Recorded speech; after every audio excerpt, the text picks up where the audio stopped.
네, 오늘 말씀 어제 본문에 이어서 어, 예레미야가 하나님의 말씀을 받아서 전해주는 말씀입니다. 요한한 일행이 문제를 수습했지만 그 이후에 유다 땅에 계속 거하는 게 굉장히 크게 부담으로 작용했습니다. 바벨론을 건드려 놨으니 어떡하나, 바벨론이 응징하지는 않을까. 그래서 그들은 애굽을 향해서 가기로 이제 마음 먹었는데요.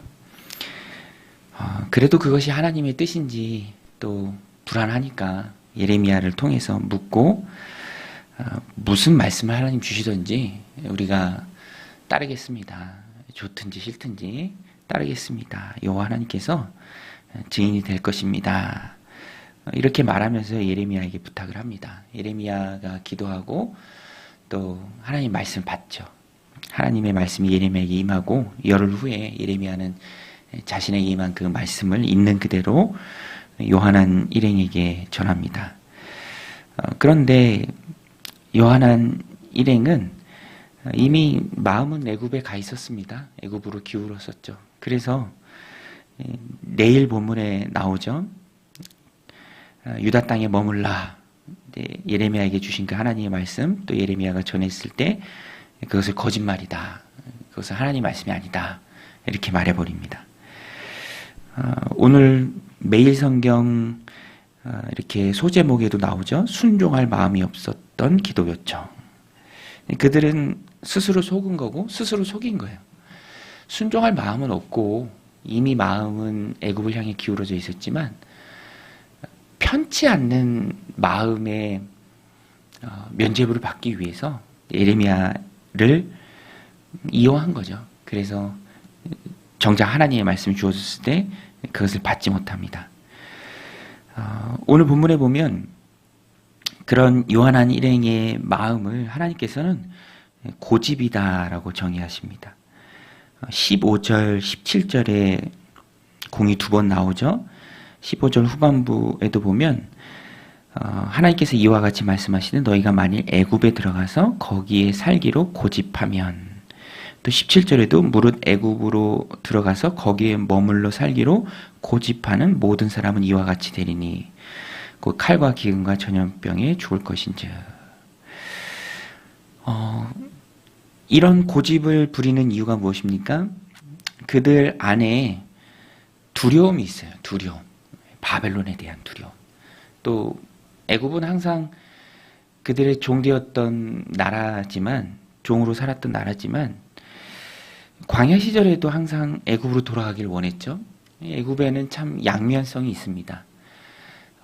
그리고 그 중심에는 두려움을 어떻게 극복할 것인가, 그것을 잘 알지 못하기에 조금만 어려움이 생기면 애굽으로 돌아가자, 힘든 일이 생기면 애굽으로 가자, 바벨론이 우리를 응징할까 두려우니 애굽으로 피신하자, 계속 이렇게 고집을 부린다라는 것입니다. 하나님 보기에는 고집이죠.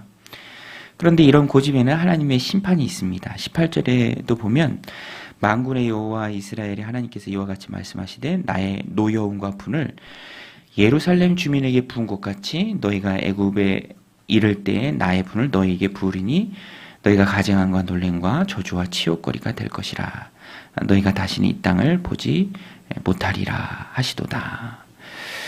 16절에도 나오는 것처럼 너희가 두려워하는 기근이 애굽으로 급히 따라가서 너희에게 임할 것이다. 애굽은 해결책이 아니다. 두려워서 애굽으로 피하냐?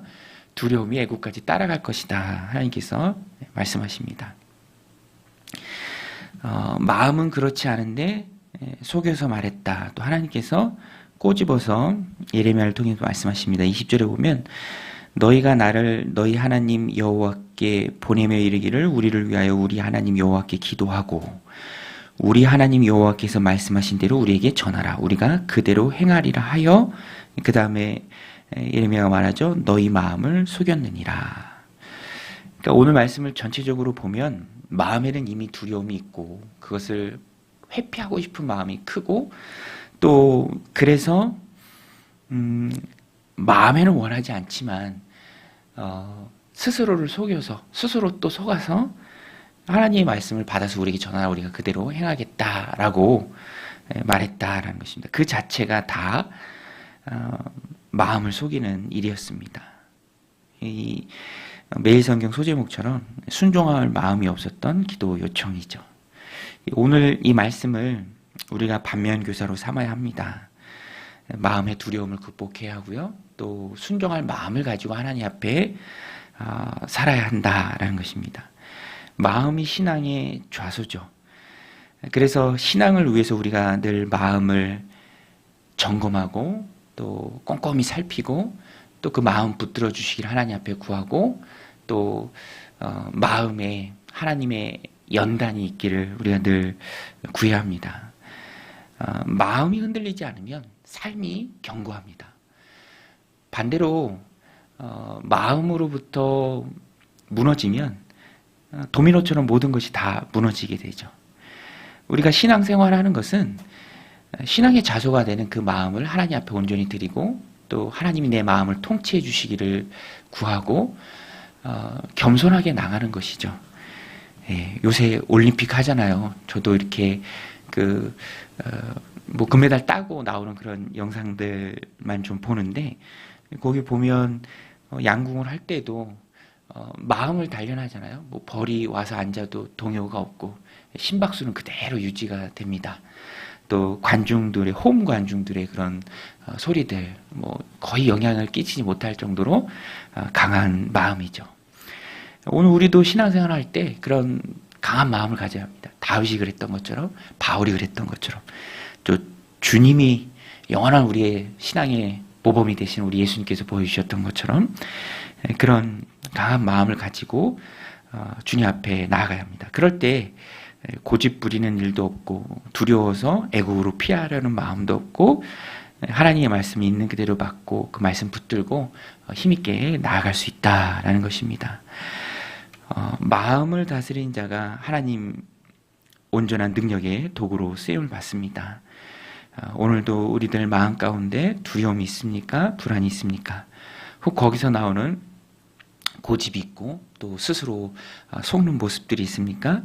우리가 하나님 앞에 기도해야죠. 이러한 부정적인 요소를 하나님 다스려 주옵소서. 그래서 결국에는 겸손히 주님 앞에 무릎 꿇고 기도하는 것이죠. 우리는 우리 스스로를 믿지 못합니다. 믿을 수 없는 존재가 우리죠. 그래서 늘 하나님 앞에 겸손히 은혜를 구해야 합니다. 하나님 우리의 마음을 붙들어 주옵소서. 예수님도 제자들에게 말씀해 주셨잖아요. 너희 지금 이 상황에서 이 시점에서 겸손해야 된다. 너희 다 나를 버릴 것이다. 그런데 호언장담을 하고 하지만 그렇게 말한다고 해서 그것을 지킬 수 있는 것은 아닙니다. 우리가 주님 앞에 보여야 할 모습은 자신만만한 모습이 아니라 겸허한 마음이죠. 겸손한 마음, 겸허한 마음, 은혜를 구하는 마음. 하나님 은혜 주셔서 내가 선한 동기로 순종을 결단하게 하시고 결단한 것을 지켜가게 하시고 부정적인 그런 고집의 모습이 아니요 순종하는 모습으로 주님이 내 마음 붙들어 주셔서 하나님 주신 삶 순종하고 또 결단하며 나아가는 우리가 되게 하옵소서. 오늘 하루가 되게 하옵소서. 오늘도 이 말씀 마음에 새기고 겸손히 하나님의 말씀에 순종하며 나아가는 저 여러분들이 다 되시기를 주님의 이름으로 간절히 기도드립니다. 우리 같이 말씀 붙들고 함께 기도하며 나아가겠습니다.